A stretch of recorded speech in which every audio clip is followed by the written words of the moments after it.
Don't get me going. Okay, so what's happening here?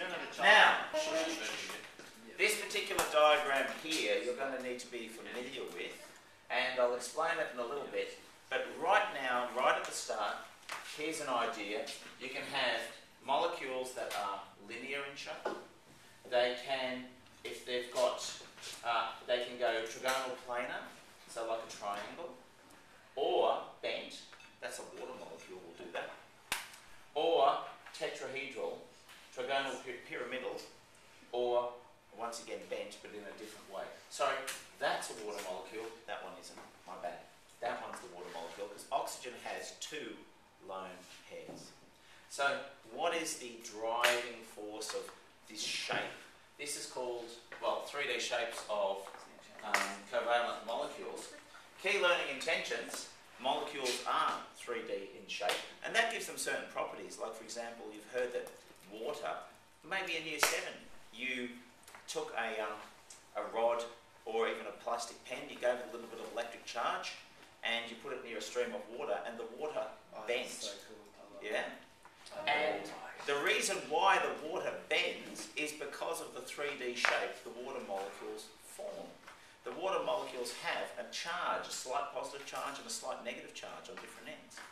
And so that's why it's bent, and that's why water will dissolve things as well. Like all of the salts can be dissolved because of water's charge properties. So, molecules exist in 3D space. Bonding and non-bonding pairs of electrons produce a variety of shapes. Shapes discussed will include tetrahedral, linear, bent, V-shaped, and the other one, pyramidal. To understand the 3D shape of molecules arises from the repulsion of electron pairs. Now we're looking at valence shell electron pair repulsion theory. Electrons, the valence electrons in the molecules trying to stay away from each other. And that's why they make shapes. Not the protons, not the neutrons. It's, once again, probably 50% of the questions in year 10 chemistry, if you just answered valence electrons, you'd be right. It's all about valence electrons at this level. Wait. What do you mean, wait? That goes on the webpage. Those are key learning intentions. No, the things at the bottom. You never write those down. Why? Because they're on the webpage. Right. I'm not ready. Trust me. You can always come back to it. Now, That that you do need to write down. That's what's read. Valence shell electron pair repulsion theory, VSEPR. A model in chemistry which is used to predict the 3D shape of individual molecules based upon the extent of minimizing electron pair repulsion. That key point, molecules form shapes because negatively charged valence electrons repel each other. So those electrons are trying to stay away from each other. But we're really, really interested in the valence electrons of atoms that are attached to a central atom and any lone pairs around that central atom. And you can see this little GIF is going through a few iterations here. Linear, okay, and then I'll add another one, still linear, but then you add another one that goes to trigonal pyramidal, and then tetrahedral. It gets more complex than that, but we don't do the more complex ones. We do the first 4 levels, okay?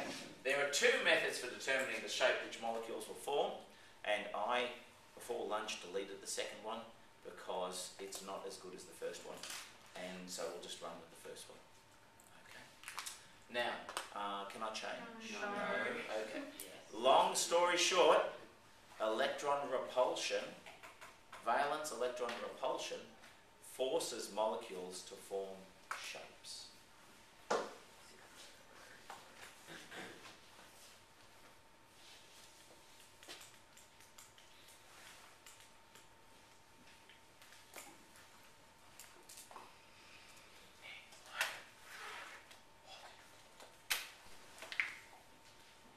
That key point there, that particular wording there, if you were asked to answer in an exam situation, what is VSEPR, that would be fine.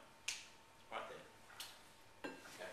Molecules form 3D shapes because negatively charged valence electrons in the atoms repel each other. That would be perfect. What was BC? Because, see what I did there? I saved letters and letters. That's what the arrows, the up arrows, the across arrows. You don't need to write everything, you just need to write enough for you to get the idea.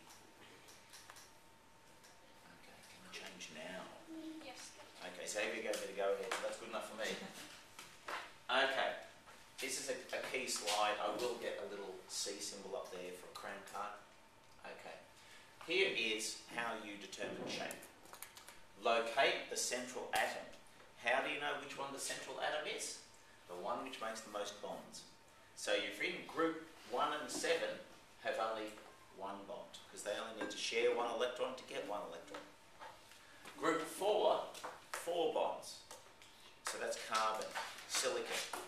If you look at your periodic table, and you should probably write that down on your periodic table if you haven't already done so. Group 4, share electrons to get 4 electrons. Group 5, share 3 to get 3. Group 6, share 2 to get 2. So in a lot of the work we do in year 10, you'll have that group 4 carbon will come through. Okay, so that's your central atom, 1. 2, around the central atom, draw the molecule using a Lewis, that's wastes a lot of time, or a structural diagram, including the valence electrons as lone pairs. Now, if you don't include those valence electrons on that central atom, it is really bad. You'll get it wrong. Now, 3, key point. The number of things, atoms or lone pairs, around the central atom determines the shape, because valence electrons in the surrounding atoms and lone pairs repel each other, leading to a 3D shape to maintain maximum distance apart. Now, I'm going to jump to the next slide. We'll come back, you can finish your notes, but let's have a look exactly what I meant by that. Is this slideshow online? Not yet for you guys, but I will. Okay? Here is the central atom. And how many things does the central atom have around it? It has one thing around it or 2 things around it.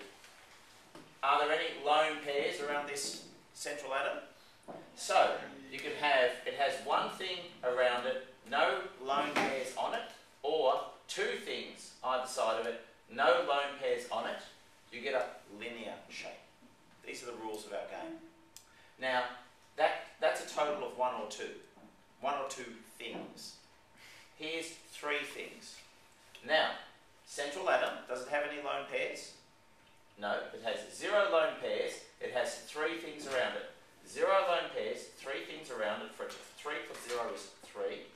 Trigonal planar. Here is central atom. It has lone pairs and 2 atoms around it. So it has 2 atoms and 1 lone pair. For a total of 3 things, you get a bent molecule. Now, if you have a total of 4 things, getting more complicated. Central atom, are there any lone pairs? No. No lone pairs, but it has 4 atoms around it. No lone pairs, 4 atoms around it, so 4-0 configuration, tetrahedral. Here's a central atom. It has 1 lone pair and 3 atoms. That's what the 3 means. 3 atoms and 1 lone pair, trigonal pyramidal. So these lone pairs up here are pushing down on the valence electrons in these atoms. So they're forming almost like little legs. They're pushing down because of these lone pairs up here. See, this one here, no lone pairs. So the maximum distance is that, okay, which is 120 degrees in that angle. That's the maximum distance. Because those lone pairs are there, those legs get pushed down. And so it kind of mirrors the tetrahedral shape. And finally, we have 2 atoms and 2 lone pairs. So that's what the 2-2 means. 2 atoms, 2 lone pairs. This is what water does. And so you get a bent shape. These lone pairs here are pushing against the valence electrons in these atoms. And so you get that shape. That's the rule of our game. If the number of things around the atom totals 1 or 2, it's linear. If it totals 3, it's going to be one of these 2.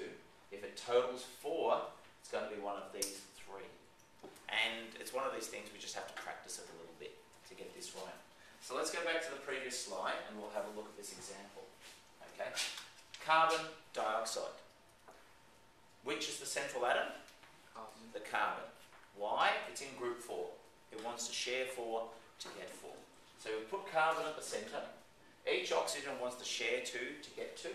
So you can see a double bond is formed here. We've got our valence electrons in place. But does the carbon have any valence electrons? No. No. So how many things around the carbon at this stage? Two. The carbon has 2 atoms around it and 0 lone pairs. And what's a 2-0 configuration going to be? 1 or 2? It's going to be linear. Okay, if we look at our slide over here, a 2-0 configuration, 2 atoms, 0 lone pairs around it, it's going to go linear. Okay, it can be a single bond, double bond, it doesn't matter, we're counting the atoms or lone pairs. Now, quite complicated molecule here. Again, what's the central atom? Well, we're saying the carbon is, and we're attaching things to the carbon. Hydroxyl groups. You'll see these later on when we do alcohols. So we have our carbon. Carbon wants to share 4 things. Does it share 4 things? 1, 2, 3, 4. Shares 4 electrons to get 4 electrons. Does every oxygen share 2? That one is sharing 1 there, sharing 1 there. Great. Lone pairs in place. Sharing, lone pairs in place. And every hydrogen shares 1 to gain 1. 1, 1, 1, 1. That's complicated, but we're only interested in that central carbon. There's the central carbon. How many things does it have around it? 4 atoms. Are there any lone pairs? No. So we have a 4-0 configuration. 4 atoms, 0 lone pairs. Let's look at this. 4-0 tetrahedral will be the answer for that one. And that's the way you would draw that would be carbon as a 3D shape, hydrogen, hydrogen, hydrogen, and slightly back, hydrogen. That would be the 3D drawing of that. Linear is very easy, obviously. There's some examples of 3D things. First of all, I should say, does anyone have any questions about this? No? Yes? So just to check, we always put the number of things around the central atom first and then the lone pairs. Well, the lone pairs are things around the central atom. Yeah. Like if you have, look, here we go, look. The number of things includes lone pairs. It's atoms and lone pairs. See this one here? That's a thing, it's a lone pair. That's an atom as well. Okay? So you're going to draw a structural diagram first, and then usually you'll draw a 3D diagram afterwards. Okay? But this configuration, this table here will help you work out the shapes that it will form. So if you get a total of 4 things, it's going to be one of these 3. Okay? Now, finally, those are the 3D drawings. Here's another example.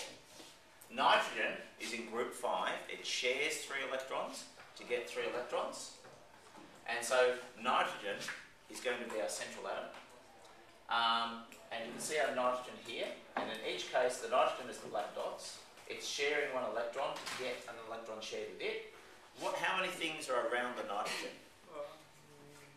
Well, how many atoms are around the nitrogen? 3. There are 3 atoms around the nitrogen. How many lone pairs around the nitrogen? 1.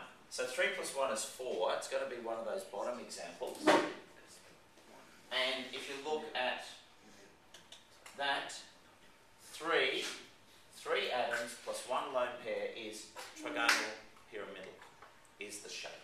Because those lone pairs are pushing down on the valence electrons of these atoms. Okay.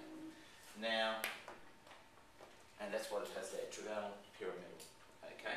3 atoms, 1 lone pair around the central atom, trigonal pyramidal. Any questions about this? We're going to give these a go now. There are your work activity. Determine the 3D shape of the following compounds. It couldn't be simpler.